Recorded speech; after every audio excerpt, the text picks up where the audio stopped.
The Financial Conduct Authority, FCA, today announced it is using its special powers to ban the marketing of some unregulated mini-bonds to individual investors.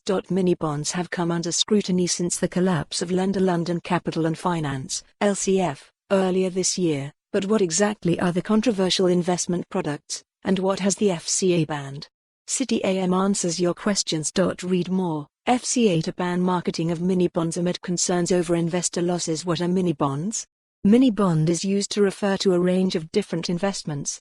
Broadly speaking, mini-bonds are a form of debt allowing individual, or retail, investors to invest in a company, in exchange for a fixed return over a set period of time. The bonds typically offer high interest rates, which can make them tempting to investors, but they are unsecured. This means that if the company involved collapses, investors may not get any money back. Mini-bonds also cannot be traded by the original purchaser and are considered illiquid, making them risky investments. Why are mini-bonds controversial? Mini-bonds have come under intense scrutiny since the collapse of mini-bond lender London Capital and Finance, LCF, in January, which had issued mini-bonds worth £236 million to 11,600 investors. The Serious Fraud Office is investigating the collapse, and has arrested 5 people in connection with the probe. In April, the government ordered the FCA to conduct an independent into its oversight of LCF, and the Treasury launched its own investigation into LCF and the FCA's response in May. Mini-bonds are not regulated by the FCA, and there is a fear that ordinary consumers don't understand the risks involved with purchasing them. We remain concerned at the scope for promotion of mini-bonds to retail investors who do not have the experience to assess and manage the risks involved, FCA boss Andrew Bailey said today. Has the FCA banned all mini-bonds?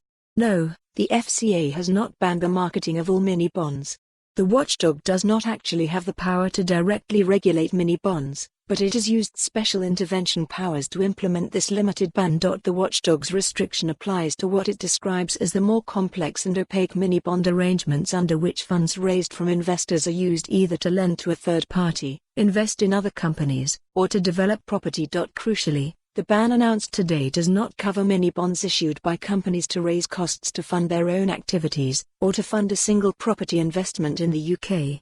Read more. Troubled burrito bond chain Chilango postpones AGM amid questions over future. This means that mini-bonds such as Chilango's burrito bonds, through which the Mexican chain raised £5.8 million from over 1,500 investors, would not be covered by the restriction. The FCA said it excluded mini-bonds such as Chilango's from the rest. For more on this story, visit the news article link.